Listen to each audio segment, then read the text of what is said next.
Hey guys, welcome back to MFO. Thanks for tuning in for another episode. And I'm down here in the office part of my tackle shop. I'm kind of working on getting rods and reels. I've cleaned my rods, I've cleaned my reels, put new line on most of them. I got a couple to finish up here.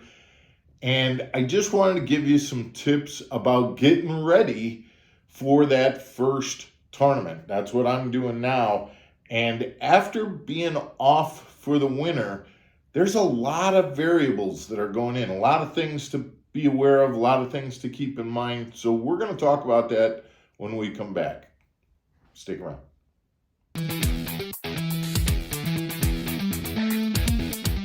Welcome back to Mark Fisher Outdoors, everybody. I'm Mark Fisher. I'm an old guy, and I think a lot of you guys are older. And the reality is that when you're getting ready for tournaments, used to be that I would sit in my boat and just start rigging rods and doing things like that. Especially with the first tournament of the year, when you're starting off from scratch, and that's what I do. And I'm not sure whether you do the same or not, but like I said, all my rods got cleaned, all my rods got inspected. I've got new rods coming. I've got older rods that I've cleaned up and refurbished and things like that. My reels have gotten lubricated, all the old line off, new line on, things like that. And so just start there. When you're putting new line on, well, you want to put the line that you're going to use for that first tournament on that reel for that rod, given the baits and things that you're planning on throwing. So what I did in terms of starting that process, and this is why my office here in the barn, I've got my first step is, what baits do I think I'm going to be throwing in Florida when I get down there in February? So the very first step is, okay, let's see what baits I think I'm going to be throwing. I think I'm going to be throwing a swim jig and a jerk bait, speed worm, maybe two sizes of speed worms, maybe a frog or more. Big Easy, rattle traps for sure, chatterbait, spinnerbait, some Senkos for sure.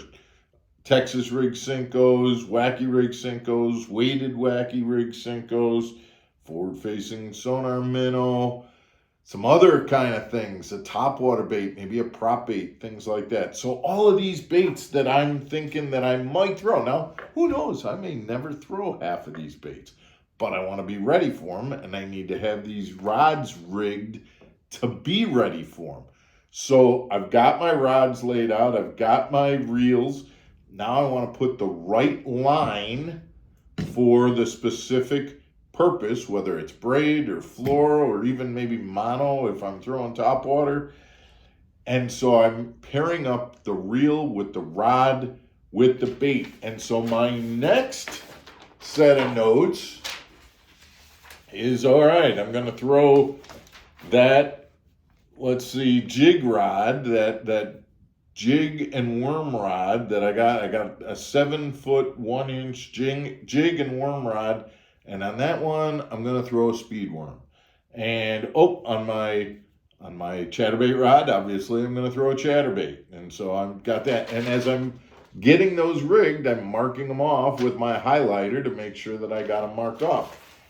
And one more thing that I'm doing, because I gotta keep notes to keep track of this, is as I'm going through and I'm indicating, you know what, I'm running out of 12-pound line, or I don't have any 14-pound line. So I'm making a list of things to order that I need to get before I go to this tournament. So I need to it doesn't matter whether it's hooks or baits or line or whatever, even rods, if it gets to the point where, hey, I'm short of a rod or something like that. So I'm a big proponent of making notes and making lists.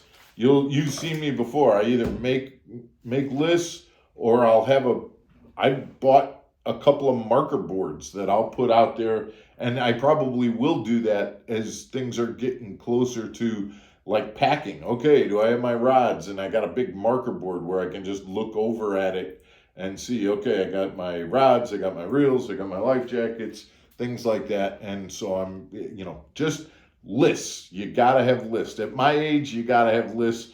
You're going to get out there and it's not, or you're either going to get there and not have something you need, but more importantly, and this is what's happened to me, and this is what's stopping this, is with this situation, I don't go and spool a certain kind of line on a certain reel and get it all set up and then get to the end and go, wait a minute, I really needed that rod for this purpose more than I needed a spare spinner bait rod. And so now I got to take that brand new line off that I just put on there because that's not the right line for that purpose. And that's the thing that I want to prevent from happening. So by keeping lists and kind of marking it off as you do it, you kind of keep yourself from getting in that. I'm not sure whether any of you have had that happen to you. It's definitely happened to me. So guys, just a tip, and I'm going to get back to it because I got a lot of work to do and just about a month to get it done. So I appreciate you tuning in. Guys, if you haven't, hit that subscribe button. We'd appreciate it if you become part of the Mark Fisher Outdoors community. And we will see you again tomorrow for another episode of Mark Fisher Outdoors. Take care, everybody.